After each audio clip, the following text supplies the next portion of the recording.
Zaman hayır olsun ГРТ kanalında hafta haberleri. Stüdyoda çalışır Tetiana Stavilova. İlkten baş temalar.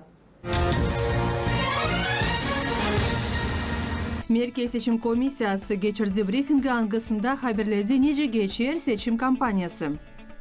Kumrat kasabasının yerli kuvvetleri yeniden belli ettiler seçicilerin sayısını. Gagauzya'nın birkaç öğrenme kurumlarında 12. klasların öğrencilerine Gagauzya Merkez Seçim Komisyası geçirir öğrenmek seminerlarını. Gagauzya Merkez Seçim Komisyası geçirdiği briefingi angasında haberledi nece geçer seçim kampanyası. Taderinden bizim korespondentimiz.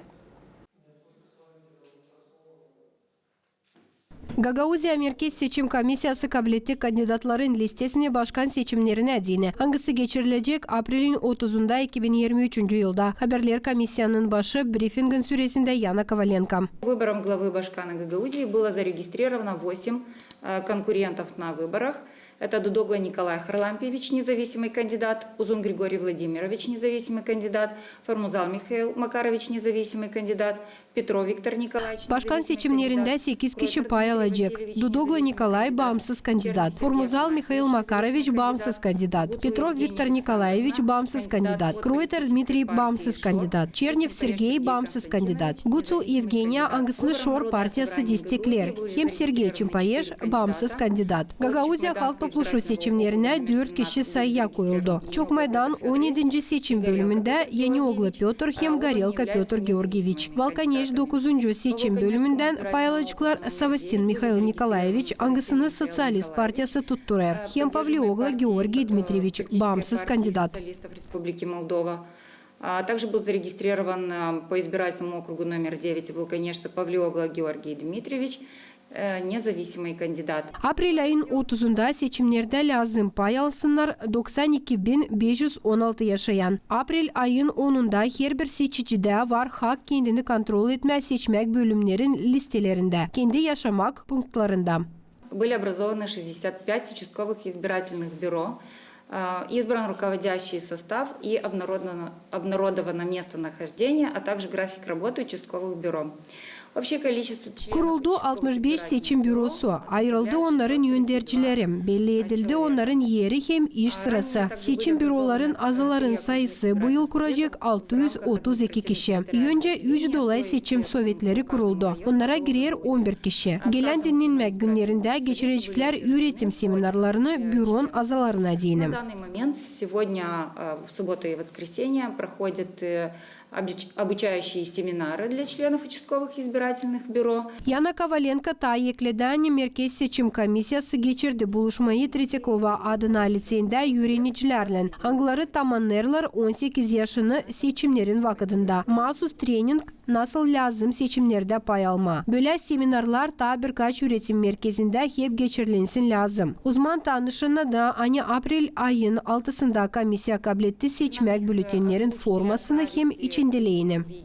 Bültenler olacaklar 3 dilde. Gagauz, Rus hem Rumen. Seçim kodeksin hem Gagauzya temel kanunun normalarına göre onlar kararlandılar. Başkan seçimlerinde bültenler açık yeşil olacaklar. Gagauzya Halk Topluluğu seçimlerinde soluk pembe renkte. Yana Kovalenko da açıkladı, angı yabancı gözlediciler, seyrediciler nasıl avtonomiyada geçer seçmek prosesi April ayın 30'unda. Halklar arası gözlediciler angları sayıya koyuldular. Moldova Merkez Seçim Komisyası'nda o Şvetsiya Büyükelçiliğinden 5 gözledici, Kumrat'taki Türkiye Konsoloslukluğundan 5 kişi, Şveysarya Büyükelçiliğinden 1 gözledici, Ukrayna Büyükelçiliğinden 6 kişi. Hep öyle Merkez Seçim Komisyası'nda sayıya koyuldular milli gözlediciler, bağımsız kurumlar hem Asosiyatsiya Promalex 21 gözledici. Ассоциации Промалекс 21 наблюдатель.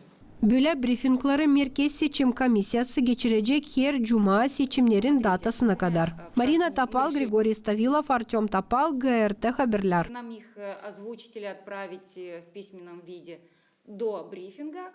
Гагаузи'de Mardin birinden geçer iki seçim kampanyası. Gagauzi'nin başkan görevine hem Gagauziya Halk Topluluğu'nun çok meydan hem Balkanyeş iki dolayından deputatların görevlerine Gagauziya Merkez Seçim Komisyası şimdiden sonra kabul etti. Hepsi lazımlı dokumentleri kandidatlardan. Ben bizim stüdyomuzda Gagauziya Merkez Seçim Komisyası'nın azası Sergey Georgievich Stoyanoglu. Sergey Georgievich var nice manadasınız bize nice geçer seçim kampanyası kaç kandidat şimdiden sonra var hem onların adlarını ki insanlar bilsinler kimin için onlar varınca kendi seslerini versinler. O zaman hayır olsun. Size söyleyeyim size çok sağ olunuz. Hani teklif ettiniz bizi bu передача. Aslında biz anlatacağız nice geçer bizim bu seçimler Gagauziya'da. Size söyleyeyim hani Mart'ın 30'unda bitti ilk etap bu seçimlerin. Hangisinde verdiler kendi kandidatlarını başkana hem de deputatlarına kandidatları başkan seçimlerine verdi 8 kişi. 7 kişi onlardan nice nizavissimi giderler, ama birisi gider partiyanın sorunundan. 8 kişi. İlk nomerde gider Dudoglu Nikolay, ikinci nomerde gider Uzun Grigoriy, üçüncü Formuzal Mikhail, dördüncü gider bizde getireceğim aklıma bize dördüncü gider Petrov Viktor, beşinci Kraytor, altıncı gider bizde Çernev Sergey, yedinci Gutsol Evgeniy, hem de sekizinci bizde spisoklarda olacak Çimpayeş Sergey. Gagauziya Halk Topluluğu'nun deputatların görevine kaç kişi hem hangi insan ister pay alma bu seçimlerde? Gagauziya Halk Topluluğu'na iki dolayda olacak hep seçimler. Volkaneş hem de Çukmadan. Bu iki dolayda da ikişer kandidat var. Volkaneş'ten Savastin Mikhail, o Sosyalistlerin Partisi'nden gider.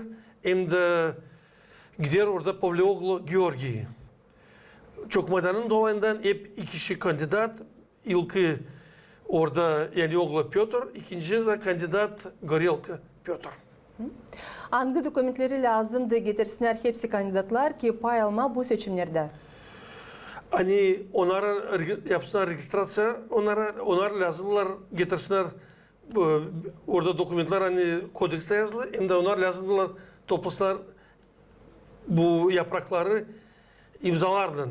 Hepsi kandidatlar getirdiler da onları hepsini 8'i başkana hem de 4 kişi halk topluşa onları Gagauziya Merkez Seçim Komisyası onları registre etti. Biz biliriz hani bir kandidat iki sıra lazımdı versin imza listelerini niçin bu oldu? Hangi sebebe göre? Öyle olundu açan o kandidatın onun adamları topladılar imzaları. Onlar yazmadılar yapraklarında hangi onlar sokaklarda hangi evlerde yaşıyorlar. Bizim kodekse göre biz yok önce bu kandidatı registre etmeye de onun için onu biz registre etmedik. O danıştı apel palata da apel palata söyledi hani orada var ya bu ne de работаlar. Biz onları ispravladık da hep kadar bu kandidat sorucum topladı ikinci kere yaprakları imzalardan verdi de biz onu registre ettik. Çimpayeş Sergey Konstantinovich'a. Dokumentlerden gari hepsi kandidatlar lazım göstersinler anne onlar bilirler Gagauz dilini. Hepsi onlar geçtiler Gagauz dili testini. Nice geçti bu test? Hangi prinsiplara göre geçti bu egzamin kandidatlar için? Bu testi geçirdi lingvistik komisyası. Hani kurdu onu bizim Gagauziya Merkez Seçim Komisyası. Oraya girdiler anılmış spesyalistler hani bilirler Gagauz dili üniversitetten naучный center'dan, колледжden, общественникler geldiler. Hepsi 8 kandidat hani verdiler kendi kandidatlarının başkanı. Onlar bu komisyayı geçtiler. Onlar gösterdiler hani onlar silah bilirler Gagavuz dili, hani bilirler okuma, anlatma, laf etme. Yoktu komisyanın tarafından onlara büyük problem vardı. Onlar hepsi registrasyon oldular. Kabiliyetler, sertifikatlar komisyadan. Lingvistik. Sergey Georgievich, nice sayırsınız? Niçin lazım her bir kandidat hangisi ister olma Gagavuz'un başkanı lazım bilsin Gagavuz dilini? Niçin bu lazımdı? Bizim avtonomiya kuruldu. Biz lazım bizim dili koruma. Kaybedeceğiz dili, bence kaybetsin bizim halk. Onun için bu kanunlarda bu yazılı. Hani hepsi kim olacak başkan, onlarla bilsinler silah Gagavuz dili de onlar bu dili ileri doğru da geçirsinler. Onun için biz sayarız hani bu doğru da hani onlar bilirler da bu seçimler gösterirler hani bu kandidatlar hani gider onlar hepsi dili silah bilirler de problema danışma bu dilde onda da yok. Sergey Georgievich, şimdiden sonra bir ay geçti. Nice geçer seçim kampanyası. Var mı danışmaklar başka insanlardan? Hani onlar görüyorlar türlü yanlışlıkları. Var mı, olsa yok mu böyle danışmaklar? Ya da seçim kampanyası doğru geçer de yok bir de sebep ki insanlar bu danışmakları versinler. Söyleme yani danışmaklar yok. Seçimler geçerler nice lazım. Hepsi kandidatlar hani onlar yaklaşırlar bizim Merkez Seçim Komisyası'na. Orada bu problemleri biz çözdürüyoruz. Biz sanırız hani çiçek ayın 30'undan hepsi bu işler yapılacaklar da bugünü geçecek bizde seçimler de bizim halk çalışık ayırma bizim Gagavuz'da başkanı. Hepsi primariyalar lazımdı hazırlasınlar imza seçicilerin listelerini ki hepsi bu listeler, bu informasya verilsin ileri doğru Gagavuz'un Merkez Seçim Komisyası'na. Yaptılar mı primariyalar bu işi? Kim yaptı, kim yapmadı? Hem bu haberlere göre seçicilerin sayısı azaldı mı, olsa isildi mi? İsteyim söyleyeyim hani dünkü güne hepsi primariyalar Gagavuz'dan onlar bu sayısını onlar verdiler Gagavuz Merkez Seçim Komisyası'na. İstedim söylemeye yani biz onlar hepsini saydık da çıktı. Bizde spesoklarda olacak 92.516 kişi. Ne kadar vardı ilkten? Yıldan vardı 130 bine kadar yakın o kadar vardı kişi. Primariyalar işlediler, çıkardılar oradan kim öldü, kim gitti, kim yok. Bu yanda bu kodekse göre hepsi bu sayınsıları hazırladı primariyalar. Ki onlar da verdiler Gagavuz Merkez Seçim Komisyası'na biz onları bu sayını da biz de bu koyacağız pisoklara. Şimdi 35 bin kişiye daha az oldu bu listede. Kim cevap eder bütünden bu iş için? Primariyalar olsa kimde en büyük cevapçılık bu insanların sayısı için? Bu sayısı için cevap eder primariyalar. Zem kodekse göre onlar lazım versinler da onlar bu sayına göre geçecekler seçimlerde. Şimdi seçimler ki geçsinler, bu seçimler lazım çıksın 50%'ten tazede insan. Nece sayırsınız bu sayıya göre 95 bin insana göre var mı umut hani bizim seçimlerimiz geçecekler? Bu real bir sayı. Biz hepsimiz sayarız hani seçimler geçecekler. Bizde Gagavuz'da da var o kadar kişi. Biz umutlanırız hani insan çıkacak da ilk turdan biz geçirici olacak 50%. Bu kişilerden kim seçimleyecek o günü? Seçicilerin sayısı şimdiden sonra belli ama biz biliriz hani ta gider hazırlama kişileri nice hazırlanırlar seçim büroları ki geçirmeye seçimleri ki onlar üyesi kurda geçsinler. Her bir dolayda komisyalar çalışırlar, ayırırlar kendi председательlerini, yardımcıları, sekreterleri. onlar yerinde işlerler. Her bir izbiratilde kimde kalkıncık diye soruşlar. Onlar bence oraya yaklaştılar da baksınlar onların kendilerine bence kendi senselesine baksınlar var mı? Onlar bu spisoklarda olsa yok. Ben sanırım hani o çiçek 30'lardan hepsi işler hepsi vakitçe yapılacaklar da problem olmayacak geçirme seçimleri. İnsan isterse bilmek var mı onun adı bu listede, o mahsus lazım gitsin o büroya da orada öğrensin bu soruşu. Başka bir metot yok mu? Elektron formatında yok mu bu informasiya? Bizim sıkın saytında orada olacak informasyonlar. Ama iyi ona yaklaşsınlar. Kendi bu uçaskalarına da baksınlar kendilerinin de onların senselisini. Kimde bir kimse öldü, oysa bir kimse tamamladı kendi yaşlarını hani olacaklar o güne 18 yaşında baksınlar da söylesinler getirsinler ne lazım informasiya da bu komisyonlar onlar yerinde onlar spesoklara koyacaklar. Ne zaman işler bu komisya? Hangi zamanda varınca insan gelsin bu büroya ki anlasın bu soruşu? Bu komisyalar işlerler her gün pazartesi, cumartesiden 8'den onlar işlerler 5'den. Şimdi insan olmazsa bu sayıda seçicilerin baş listesinde ne lazım yapsın bu insan? Var mı onda kolaylık pay alma seçimlerde? Kim nice bu yapılır?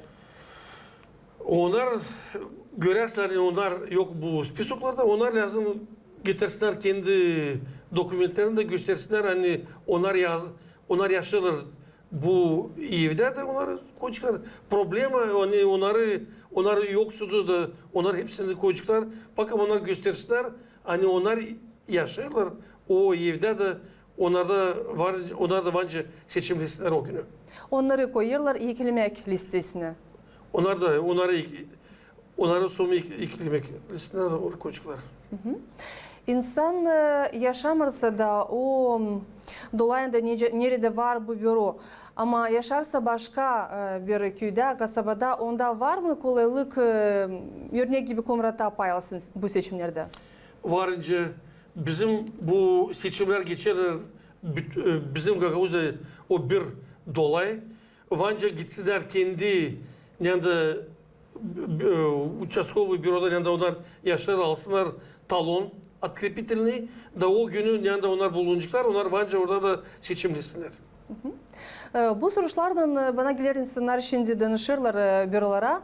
Orada insanlar hangileri şimdi çalışırlar. Geçtiler mi mahsus kursları ki anlama nice bu seçimleri geçirmeye ki anlama hangi soruşlara lazım cevap etme, nice cevap etme hem hepsi lazım informasyon insanlara verme. Böyle bir kolaylık vardı mı bu büroların azalarında? Onlar vardı hem de onlar da olur.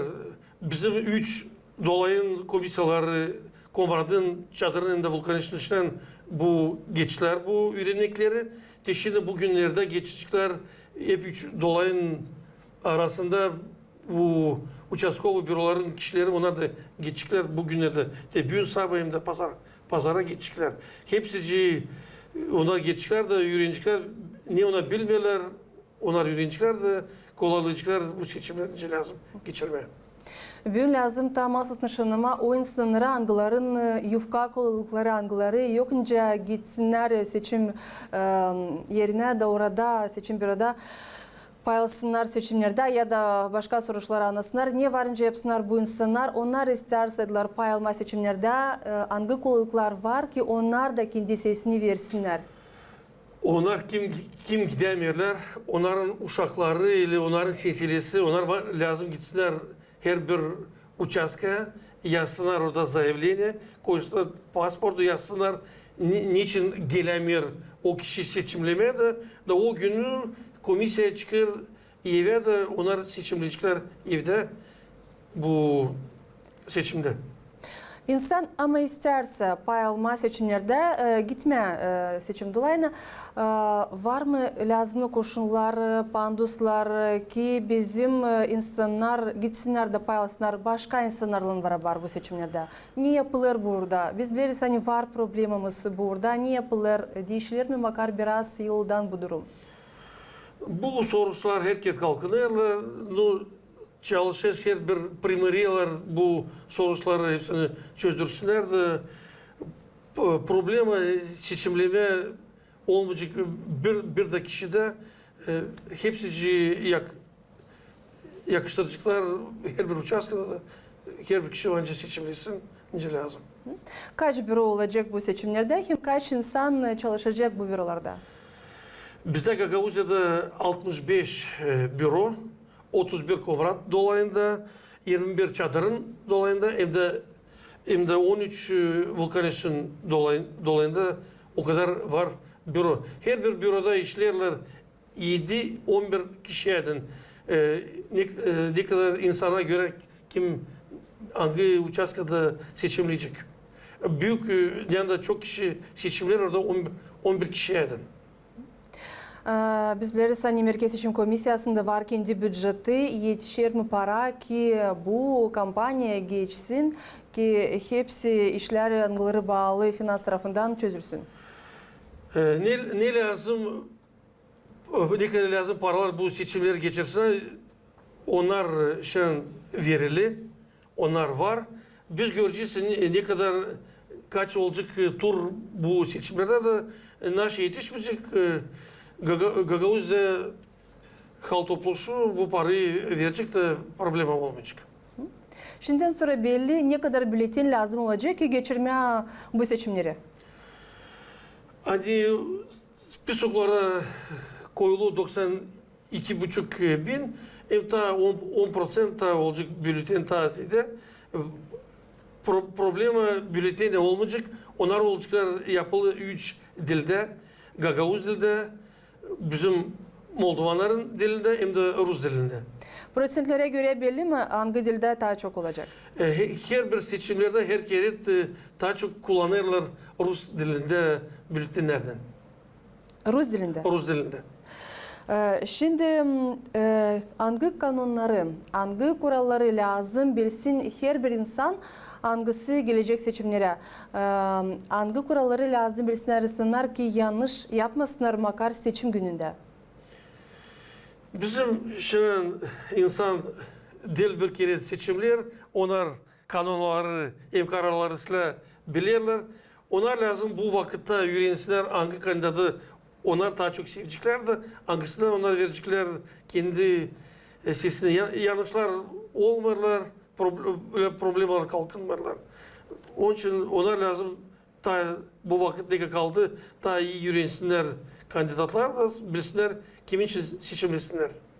Ama insan alarsa bülteni da yaparsa bir yanlışlık var mı onda kolaylık tabir kere alma tabir bülten hem doğru koyma kendi imzasını. Olarsa da öyle olur ki belki hani ki belki yanlış yapıyorlar da onlar yaklaşırlar da onları değiştirirler. Bu pek olur sirek de problemi pek öyle kalkınmıyor bu sonuçta. Ne lazım olsun insanda ki o pay alsın seçimlerde? Pasport olsa da... Olsun pasportu hem de onun pasportunda olsun vkladışı.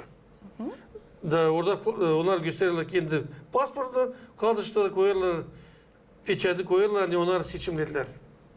Hangi haklar var mass medya kurumların çalışanlarında seçim gününde? Niye varınca yapsın mass medya kurumunun çalışanı açan o çıkarır, nice geçer seçim prosesi? Her bir mass medyanın kişileri onlar seçimlerin gününde onlar çalışırlar, çıkarırlar, onlar sorarlar. Onlar dil lazım yakın yaklaşsınlar, görmüşsün kimin için, hangi kandidat için verir kendi sesini o kişi yani seçimler. Her bir kompanya onlar oraya yaklaşırlar da onlar çıkarırlar, sorarlar dışarıda nice geçerler seçimler, nice halk görür Gagauziya'nın önünkü vakitlerini. Сергей Григорьевич, şimdi Merkez Seçim Komisyası kabul etti etika kodeksini angasında belli moral prensipleri nece lazım geçirsinler bu seçim kampanyayı hem kandidatlar hem nece mass media kurumları da lazım açıklasınlar bu seçim kampanyayı. Bu kodeksin önemli nede? Niçin lazımlı oldu bu etika kodeksi? Her bir yıl her seçimler gösterilir. Hani açan seçimler vakti geçer. Kalkınır türlü problemler, soruşlar, hani kandidatların kişileri onlar birbirlerine kiberket kötülerler da yapıldı bu kodeks hani kandidatlar birbirini saysınlar olmasın kötü laflar onların arasında hepsi kandidatlar hem de mass medyalar hani registrat oldu onlar geldiler. Onlar koydular imzalarını da biz öyle umutlanırız hani geçecek bu seçimler öyle güzel kavgasız. Ne varınca adasınız hepsi insanlara Merkez Seçim Komisyası'nın azalarına hem de o insanlara angıları istediler pay alma bu seçimlerde. İsterim söyleyeyim bizim Gagauzya halkına hani çiçek ayın 30'unda teklif eder onları seçimlere çıksınlar.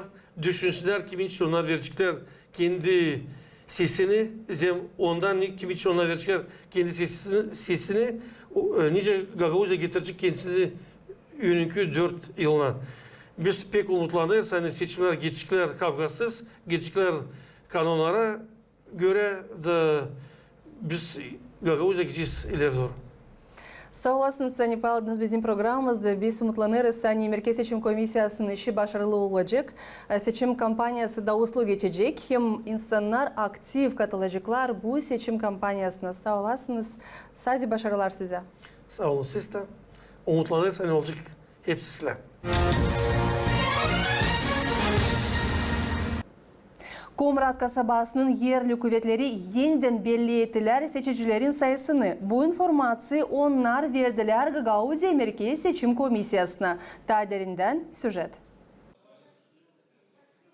Gagauzya'nın seçim kodeksine göre 39. statyasında belli yerli kuvvetler cevap ederler seçicilerin listeleri için.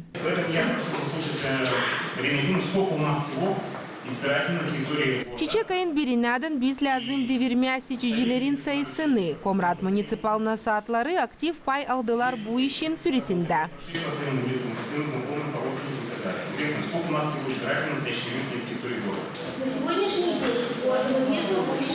Komrat municipiyasında var 16.827 seçici. Bu sayıyı biz Merkez Seçim Komisyası'na verdik.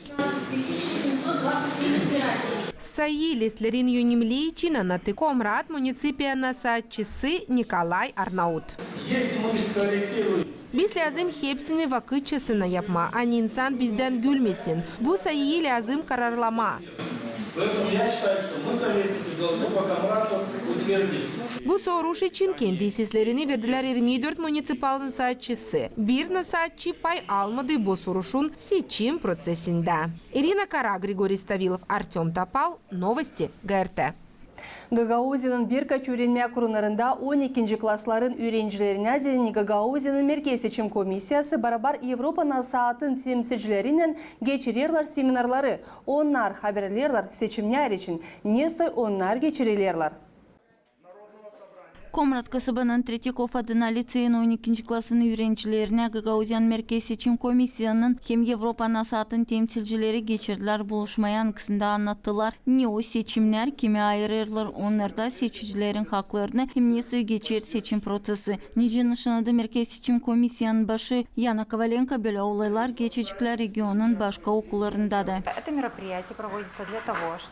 Bu olay geçirilir onun için ki onlar kim tamamladı 18 yaşını bizim genç seçiciler pay alsınlar seçimlerde korkmasınlar, utanmasınlar ki onlar bilsinler nice onlar geçer de kullansınlar kendi haklarını anglara verili kanunla. Мероприятие призвано для того, чтобы раскрыть определенные Uluş, моменты, yapılan için açıklama momentleri anglara bağlı seçim prosesinin ki gösterme, her bir seçim yönemliğini hem teklif etme, sizi pay alma seçimlerde veresin seslerinizi düşünüp de. выборы, чтобы вы пришли и проголосовали осознанно. Buluşmanın süresinde uşaklar koydular kendi soruşlarını misafirlere açıyor. Uşaklar nişanadılar hani gençler lazım olsun haberli. Hani lazım pay alma seçimlerden için ki bundan çekilir devletin geleceği.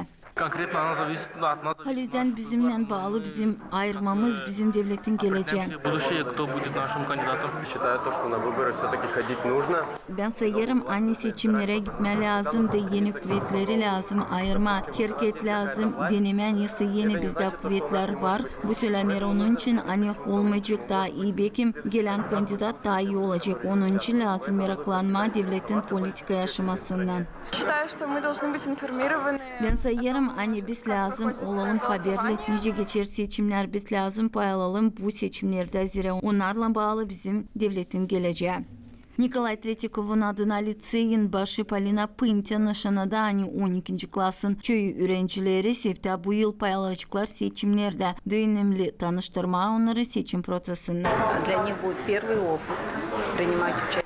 Onlara dene olacak ilk opet pay alma seçimlerde de onlar lazım bilsinler, nice lazım geçsinler seçimler, nice onlar lazım kullansınlar kendilerini da anlasınlar, hani onların kararından çekilir bizim geleceğimiz. Позиции зависит их будущее. Teoriya payından sonra uşaklara hazırladılar simülatif seçimleri ki öğrenciler duysunlar kendilerini seçici. Zinayda Kanser Vlad Tabachuk, Gazete Haberler.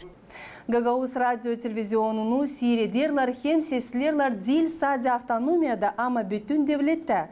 Diyalog Studi programmasının yayınında Belçika kasabasının yaşayanı haberledi. Hani ondan sonra nece kapandı 6 kanal o sesler sadece GRT kanalını. O şükür etti radyo hem televizyonun komandasını iş için. Tadirinden Polina Barbova. Гагаузия радио телевизионун жумне компаниясынын yayında Belçika kasabasынын yaşayanı açıkladı. Anedilçoktan çeketti her gün sesleme radyoyu.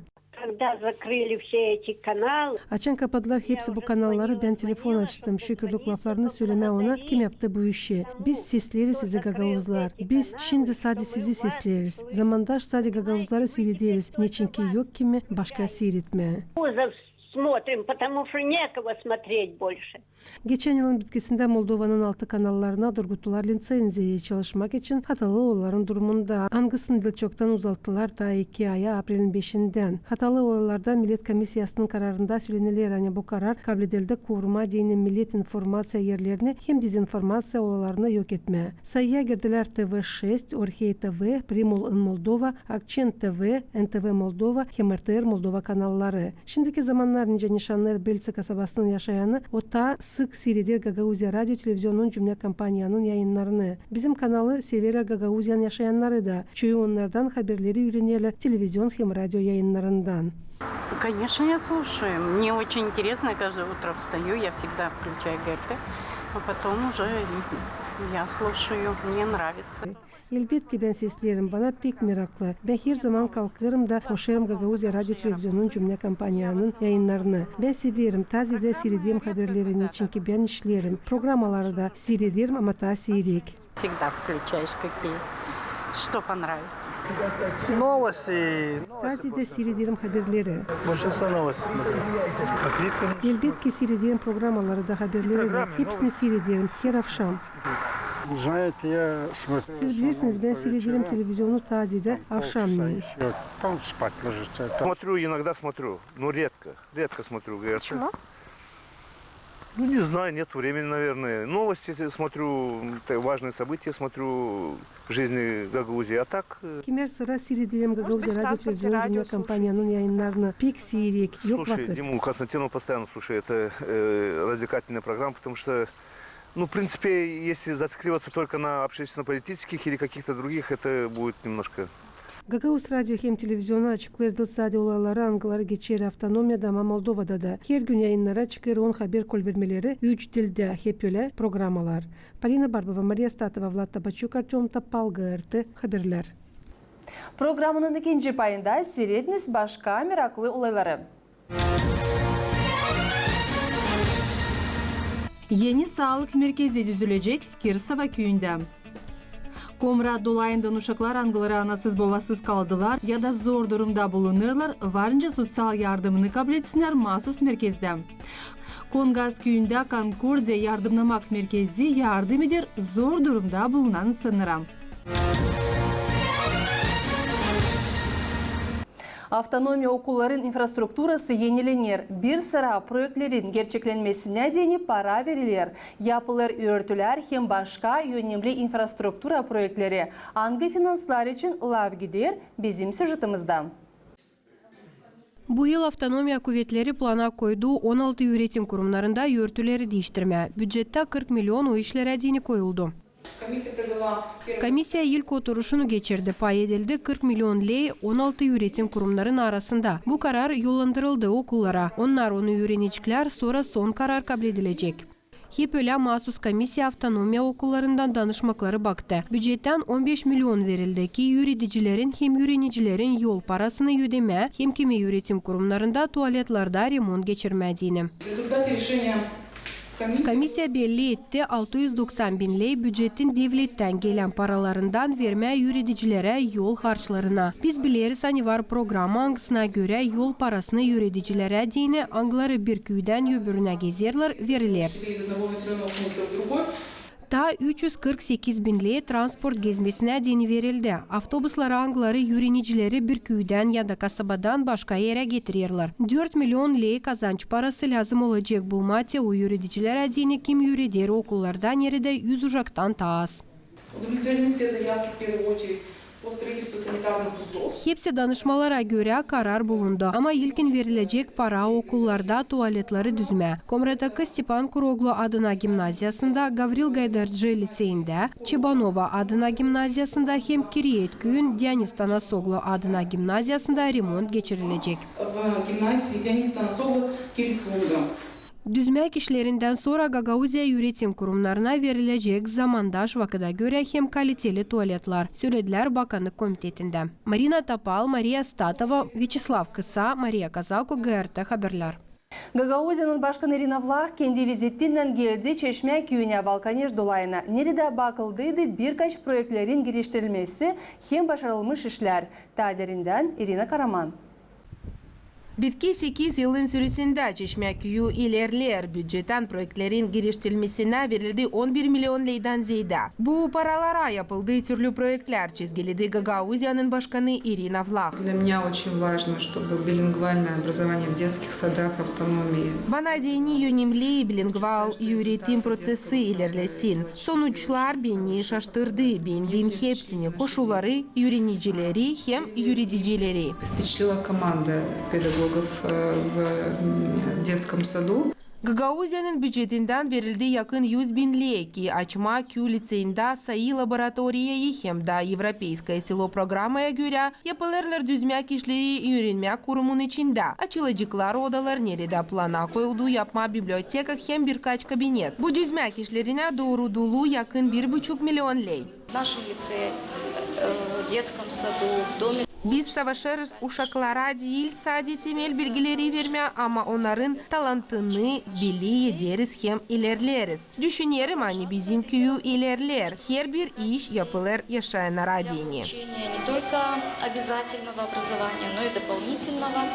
Çeşme köyü tek köyü Gagauzya'da nerede var müzik okulu hem yaratıcılık evi ki uşaklar zanatlansınlar okuldan sonra. Irina Kara, Vyacheslav Kısa, Maria Kazako, GRT Haberler. Yeni sağlık merkezi yapılacak Kirsova köyünde medik uzmanlarını tanıştırdılar kurumun projektinden. 2 milyon 200 bin lei verilir Gagauzya'nın bütçetinden ki yeni projektin ilk etapını geliştirme. Temi ilerleder bizim korespondentimiz Natalya Andreyeş. Kirsova köyün şimdiki sağlık merkezi eski bir yapıda işler. Neri detaylardan okul bulunardı. Bu yapı cevap etmer hepsi koşulları angılarına lazım cevap etsin medik kurumu. Haberledi merkezin başı Elena Dudogla. Dil bir kere sağlık merkezinin yöndericiliği hem yerindeki kuvvetler danışardılar yeni yapının düzülmesi için. 2019 yılda Bakanlık Komiteti kabul etti kararı çeketmeye düzme yapıyı. Medik kurumun uzmanlarına da teklif edildi katılsınlar projektin hazırlanmasına, işlettirmesine, yazmasına, söyledi Gagauzyan Başkanı. башканы Ирина Влак. Она гитля башка касабалара, бактла башка районнарда, несу ени хастане варонарда, да язла kendi yazıla bu proje. O için de biz işittik onları, aldık hepsini, notaları ne ona istediler da yaptık bir yeni güzel proje. Mutlanırız hani hepsi olacak. Projekte göre sağlık merkezi o 2 katlı yapı köyün merkez payında. Nerede bulunacaklar doktorların kabinetleri, stasioner bölümü, laboratoriyalar, apteka ekledi başkan. Bu yıl lazım ilk kitap geçirelim de sanırım hani 2 yılda bu yıl hem übrila. Biz lazım bitirelim bu proje de Kirseva'da lazım olsun bir yeni hastane. Gençler, yaşlı insanlar gitmesine Komra'da ama gelsinler buraya da görsünler mediklerden yardım da burada hepsine lazım kabul etme, hepsi uslugalar kabul etsinler kendi köyünde. En önemli medik kurumun çalışmasında o kaliteli medik hizmetlerin temsil etmesi. Bunun için bitki 8 yılın süresinde Sağlık Korumak bölümüne 200 milyon leyden ziyade konuldu, haberledi Sağlık Korumak Bakanı'nın başı Svetlana Duleva. Yer yoksaydı infrastruktura lazımlı medik tertipleri, koşullar hem kadralar o zaman yok kaliteli hizmetler de uyguladı Svetlana Duleva. Bakanı komiteti kableti kapital koymakları için programayı, angısına regional proyektler girerler da doğrulttu onu Gagauzya Halk Topluşu'na, söyledi Industriya Bakanı'nın başı Ali Karlioglu. Bunlar lazım karar versin. Ondan sonra yapıt standart. Tenderden sonra başlayacak işlemeler. Tenderden sonra en azından bir ay tender sürecek. Sonra işler başlayacak. Sözleşmeyi imzalayıp başlayacağız işler. Gagauzya Halk Topluşu'nun deputatı Kirseva köyünden Stepan Sarioglu nişanada koyacak bütün kuvvetini ki bu projekt aslıya çıksın. Bu projekt için kaçınadık çok vakit, çok yıl. Sağ olsun te Irina Fyodorovna, hani te, bize prinsipi biz kaybettik biraz vakit oldu bize te Covid da ondan biraz kaybettik vakit. Ben şimdi şüpheleniyorum hani benim kolegalarım deputat korpustan anlaşıkla beni de gerçekten yardım da biz bu projekti geçireceğiz da bizim köyde olacak yeni Центр здоровья. Bizim köye ben sanırım hani gelecek liste bizim uşaklar ilaçlanma. Bize var yanında köy 5 almadı. Başkası da bizim köy bulunuyor öyle yerde hani yakşı даже Kongres'e gelsin malalı как бы olur ne işler olur. Sanırım hani hepsi işler olacak. Yeni sağlık merkezinin yapılmasının ilk etapına Gagauzyan bütçetinden verildi 2,2 milyon lei. Hep öyle 2023 yılda investisiyaları doğrultacaklar Kirseva köyün öğretmek kurumlarına. 1,5 milyon lei Tuzlava adına liseyine ki orada ısıtmak sisteması düzülsün. Hem 2,6 milyon lei Tanasogul'un adına gimnaziyasına nerede lazım yurtu yapılsın. Komra dolayından uşaklar angaları anasız babasız kaldılar ya da zor durumda bulunurlar. Varınca sosyal yardımını kabul etsinler mahsus merkezde. O kuruldu Vesta bağımsız kurumunun hem Komrat Dolay administrasyasının Avrupa Berlin hem Soros fondun yardımının. İleri dertemi Natalya Andriyeş. Bir zamana yaşama yerleştiren merkezi açacak kendi kapılarını zor durumda bulunan ailelerden uşaklar için. Burada yardımı kabul edebilecek 8 uşak birden. Odalar kızlar hem çocuklar için, üretmek hem dinlenmek zonalar, kenefler, yıkamak odalar, personel için içeriler, panduslar. Bunlar hepsi peydalandı Stepan Kurogul'un adına gimnaziyasının bir eski korpusunda, anlattı Komrat Dolay administrasyasının başı Ivan Topal. Есть семьи, такие ситуации риска находятся, и когда дети остаются, разлучают их от родителей, их негде было размещать, и мы подумали, нам срочно необходимо вот такой центр, как-то написать проект, чтобы выиграли, чтобы нам помогли партнеры вместе с региональными властями, софинансированием, и мы, чтобы могли вот такой центр, именно вот как вы сейчас видите, Komrat Dolayı'nda 200'den ziyade uşak risk durumda bulunur. Çoğu onlardan ana baba göz altından çıktılar da böyle merkez pek lazımlı. Var aileler nerede ana baba bakamır uşaklarını, terbiye edemir hem öğretemir onları. Такова, какова она есть, и у нас есть дети, которые сталкиваются с большими проблемами, и тот факт, что было принято решение, вышли с инициативой коллеги, наши партнеры поддержали, и мы сегодня открываем этот центр, говорит о том, что государство должно заботиться о всех детях. Да. И я очень надеюсь на то, что этот проект будет успешным. Я, конечно, хочу, чтобы здесь было мало детей, чтобы все дети имели свой дом, но если возникнут ситуации, когда есть такие дети, которым нужна будет оказана помощь, чтобы они знали, что у них есть место, что у них есть временный дом. Ушаклар bulunaraq bu merkezde yaşayıcılar, iyicikler hem rahat durumda bulunacaklar. Bundan kara onlar var nasıl yardım için danışsınlar merkezin uzmanlarına, mediklere, psikologlara, öğreticilere. Burada onlar 6 ay var nasıl bulunsunlar. Mahsus hizmetler de lazım bulsunlar onlar için kararlamak yolunu. Bir zamana yaşama yerleştiren merkezin hizmetleri daha iyi yapacaklar uşakların yaşamasını. Yerindeki kuvvetler umutlanırlar. Ani sosyal hizmetlerin temsil etmesinde beraber çalışmaklar Avrupa Birliği'nin hem sonrası Moldova'da fondundan ilerlenecekler. Niçin ki pek önemli ki olsunlar lazımlı ölçüler yardım etme uşaklara angalar zor durumda bulunurlar. Большую благодарность Приморье и муниципе Камрад за плодотворное сотрудничество и поддержку в реализации проекта, который финансируется Европейским Союзом и софинансируется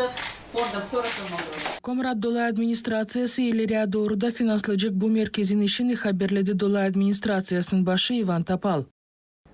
Koнгаз köyünde Конкордия yardımlamak merkezi yardım eder zor durumda bulunan ısınlara. Angı yardımı onlar kabul ederler, anladır bizim korespondentimiz.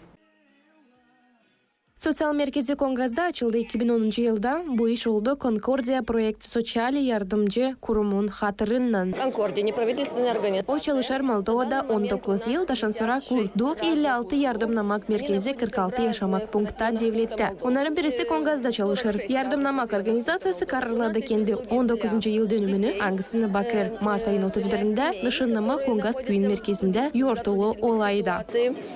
Çok fonksiyonlu merkez Koнгаз'da teklif eder yaşayanlara mahsus koşulları hem yardım eder katılma cümleye. Hepsi onlar kim yaşar merkezde çok şükür ederler uzmanları hatır gütmek için. Biz geldik buraya kendi kahırımızla, kendi zorumuzla.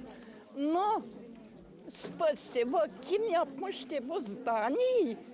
Sağ olsun onlar da, bakanlar da, hepsi sağ olsun. Biz pek благодарны ederiz. Sıcaktayız, yıkayırlı, paklayırlı. Hepsine de belki zor. Ama bu начальниклere daha zor. Niçin diyene? Her türlü insan var. Hepsi değil bir anadan bir babadan her türlü karakter var. Nasıl onlar dayanıyor? Hem ne mutlu canlarına onların. Hani onları dayanırlar, yıkayırlar, her türlü. Evde adamın bir uşağı anasını babasını böyle bakamıyor. Onlar bak ne kadar bizi savaşırlı bakma. Hepsinde fikirci değil, her türlü var, her türlü var. Ama pek благодарность edeyim, pek spasibo, pek beğendim buradan начальникle. Belki tarsıyıcıydım, duramayıcıydım ama pek beğendim начальниklerde. Uğraşat ederler, bakayırlar, yıkayırlar, doyururlar, günde 4 kere. Sade yağmur, insan aç kalmasını anlaşsın, yıkarsa da, her işse de insanı sevindirsinler. Sosyal merkezin yöneticiliği Koнгаз'da beraber çalışır yerindeki kuvvetlerle. Bunun yardımından 10 ayla köyde kabul eder aşlak emeleri yive. Bundan kare hepsi beneficiarları, merkezin uzmanları iyi orada tuttururlar. Nişanlıda merkezin başı Татьяна Узун. На данный момент у нас находится 12 бенефициаров. Дневное пребывание взрослых бенефициаров, это 9 человек приходят из села, они получают питание, сидят, общаются с другими, те, кто здесь у нас остаются, ночуют. Плюс еще третья услуга – это дневное пребывание детей в ситуации риска. Это более 25, где-то 35, потому что у нас есть и дети-беженцы, они тоже посещают наш центр. Для детей предоставляется услуга, после они получают питание, плюс ими занимается педагог, выполнение домашнего задания, арт-терапии, всякие активные мероприятия, досуг проводится с ними. Конкордия организациясы kuruldu Moldova'da 2004 yılda. Onun çalışması doğrulu fukara ailelerden insanlara hem uşaklara yardım etme hem de başlama onlara kolaylık götürme bağımsız hem cevaplı ömrü. Ukrayna'dan kaçan insanlar kabul ettiler yardımı. Ne onlara verdiler anladır Galina Mareseva. Шнен сұра 5 ай коркусuz hem patlamakсыз 5 ай geri Белгород-Днестровск kasabasının yaşayanı Виктория Андреевна sıra geldi kendi ailesinin kaçma dilbirlineri. Durgundular Kirsova köyünde. Burada kalma onlara teklif etti karının tanıdıkları. Böyle de yaşarlar ama aklından çıkmırlar o çirkin olaylar. Мы не думали, что это все всполыхнет, и очень страх большой.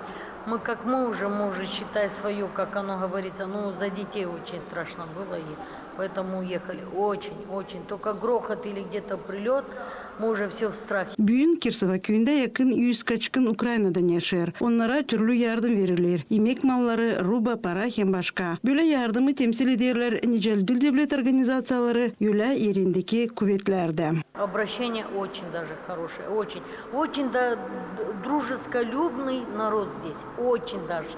Pazar günü hava yağmurluydu ama bu dolaştırmadı genç insanlara gelsinler Kişinev'dan da getirsinler kaçkın insanlara yemek mallarını. Yemka Cümle Kurumu'nun başı Dmitri Roy bu haberledi. Annemelik poşetine girdi 10-12 türlü mal. Там крупы, там сахар, масло, консервы. Этим проектом мы хотим помочь беженцам, которые находятся у вас в селе. Мы знаем, что многие из них проживают в семьях. Ukrayna'dan kaçkın insanlara yardımın verilmek prosesine İMKA Gençlerin Organizasyası çekitti katılma geçen yılın fevral ayından. Bir yılın içinde binlerce kişi geldi Ukrayna'dan Moldova'ya. Da sadece 10% kararladı kalma bizim devletimizde, kendi kısımlarında. Ki bugün ta bir sürprizle oldu genç insanların gelmesi Kirsova köyüne. Tuzlova adına liseyine hem Tanasoglu adına gimnaziyasına ноутбуклар verildiler. Мы вручили по 10 компьютеров каждому учреждению. Для нас это очень приятно, что мы вносим свой вклад в развитие местной молодежи. Сумма общей донации составляет в районе 560 тысяч лей. Notebookların alması üretim sisteması için o bir büyük dünya arası projekti. Hangisi bıldır devletimizde çekitti işleme. Bugünkü gün Moldova'da açık 300'den ziyade teknolojiya merkezi. Kirsova köyün primarı Sergey Sapunji nişanladı. Ani haberlemek merkezlerin açılması önemli bir olay. Nice üreticiler öyle uşaklar için de. Мы очень благодарны общественной организации ИМКА Молдовы, которые обратились к нам с возможностью предоставить нам помощь в виде ноутбуков для открытия в наших школьных учреждениях информационных центров. Tanasoglu adına gimnaziyasında çoktan beklerler böyle başışı. Göndericinin Maria Boykova'nın laflarına göre tezde burada zamandaş teknolojiya merkezi açılacak. Чтобы ребята начального звена лучше усваивали и работали на ноутбуках, вот эта возможность будет предоставлена для всех младших школьников. Notebookları kullanıcılar klastan dışarı olaylarda. Bu takım beraber üretmek kurumlarının İMKA Gençler Kurumu niyetlenir açma üretmek sıfıra merkezine. Gençler angaları tamamladılar 18 yaşını ilk yılın süresinde Vanca Kultura voucherını kabul etsinler. Anladır Alona Terzi. Kultur voucherına 1000 lei verilir. Hem bu paralar gençlerle yakışırlar harcansınlar tiyatrolara, kinoya, konsertlere gitmek için ya da kağıt satın alması için. Bu finanslar elektron formasında verilirler. Hem onları kullanma deyini delikanlı lazım mobil operatorunda elektron imzasını kabul etsin. Nişanladı Moldova Devletin Parlament депутаты Марчела Нистор. Эта идея пришла в группе молодых депутатов и главная цель. Bu fikri parlamentin bir bölük deputatı işlettiler. Bizim baş davamız terbiye etmeye kulturayı hem kiyatları seven evlatlara. Bu programaya katıldılar şansura 1200 kişi. Taçoyu onlardan kiyat satın alırlar. Sevindirir hani uşaklar hem okuma çekilirler hem spektakllere gitmeye isterler. Конечно, есть и театры, там и театр оперы, балет. То есть это радует, что молодежь покупает и очень серьезную литературу, и они еще и ходят на очень серьезные спектакли. Kultur voucherını bugünkü günde şansora kullandılar Komrad'ın Mikhail Minescu adına liseyin öğrencilerin kimisi. Я пошла в магазин операторов Orange либо Motel. Ben gittim benim mobil operatoruma, pasportumdan da yaptırdım elektron imzamı. Verilen finanslarla ben satın aldım kendime hem benim küçük kardeşime kağıt teklif ederim herkesine kullanma bu bu программае. На литературу для себя и для развития младшего брата. Приобрела себе литературу, которую я очень давно хотела, но не могла себе сильно позволить. Дианa'nın kimi kafadarları da kiyat almasına bu paraları planlarlar harcama. Планирую потратить его уж точно на книги, на поездки. Ben yaptırdım elektron imzamı hem planlarım harcama bu paranın bir payını kiyat almasına, öbürünü de tiyatroya. Ben pek severim tiyatroyu. Sayarım hani bu pek bir kolaylık kultura tarafından ilerleme. Sağ olsun devlet bu destek için. Kultur voucher'ın sorumluluğu gençlerin arasında zedelenir. Bu sebepten de UETA doğru programının sınırlarını genişletmeye planlarlar. Я считаю, что проект удачный, проект имеет будущее. Alara kesaba hani Kumrat'ta gençler may yok nereye çıksınlar, bu voucher güzel bir kolaylık harcama, devletten verilen binerli kultura tarafından kendini ilerletme. Они воспользовались вот этими тысячу лет государства, развивать свои культурные потребности. Her yıl Moldova'da 18 yaşını 45 bin genç olan tamamlarlar. Bu programının gerçeklenmesine 2023 yılda devlet bütçetinden verilir 10 milyon lei. Aluna Terzi, Grigori Stavilov, Maria Kazako, GRT Haberler. Kişinyov'da geçti konsert angısı adalıydı Gagauz Kultura Günlerine. Bu güzel olayda bulundu bizim televizyon grupamız. Anladır Alona Terzi.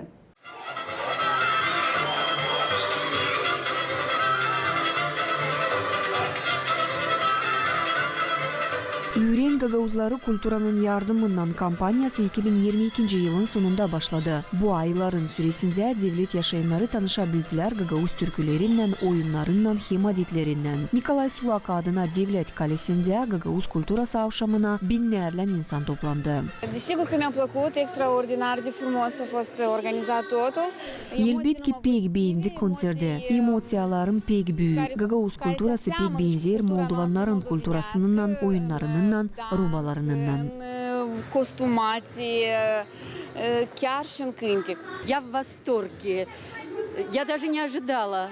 Pek güzel, pek mayıl olduk. Beklemezdim bu kadarını. Pek beğendim hani hepsi Gagauz dilinde geçti. Все песни, это так важно. Нам кuvinte să spun și îmbrăziam. Lafım yetmiyor duygularımı açıklama. Bana gelir hani bu inanılmaz bir iş. Çok konsert gördüm şimdiyeden. Ama böyle güzel yoktur da gördüğüm. Uşaklar, gençler. Süper, bravo. Și o cântat, și tineretul, și nu pot, vreau să spun multe, da? Nu pot, super, super. Mi-a plăcut foarte mult și dansurile și... Pek beğendim hem türküleri hem oyunları. Ekranlarda verilen görüntüler de doldurdular benim düşünmeklerimi Gagauzlar için. Adică o impresie mai detaliată. Cultura gagauză pentru mine tot este una. Gagauz kulturası bana anamdan verildi. Küçüklüğümün muzikası pek dalgalandırdı beni. Nikolay Sulak adına Devlet Kalesi 2000 insandan ziyade topladı. Gagauz Kultura Savşamına geldiler anılmış politikacılar, diplomatlar hem hükümet azıları. Coşkulu, mutlu dayanışma içinde bir akşam yaşadık. Bütün emeği geçen organizatörlere, kompozitörlere, sanatçılara teşekkürlerimizi sunuyoruz. Çok güzel yani başkan bu programı kuruldan bütün Moldova içinde her bir ülkelerde gezeriz, gösteririz kendi kültürümüzü.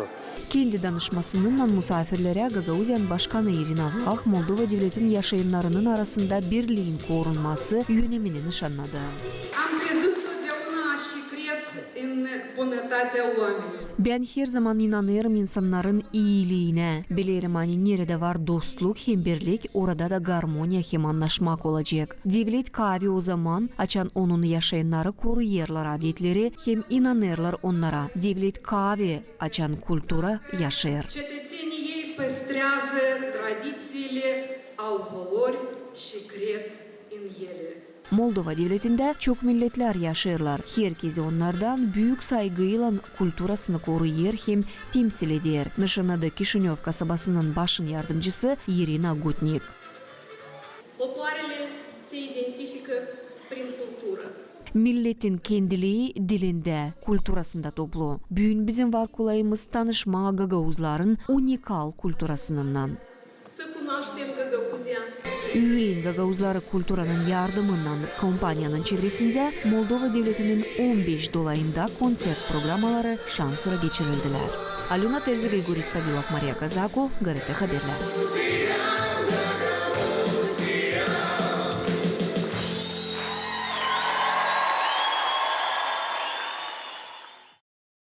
Siz seyrettiniz Hafta Haberleri programmasını. Kalın sağlıcakla. Hem sadece iyi haberler size.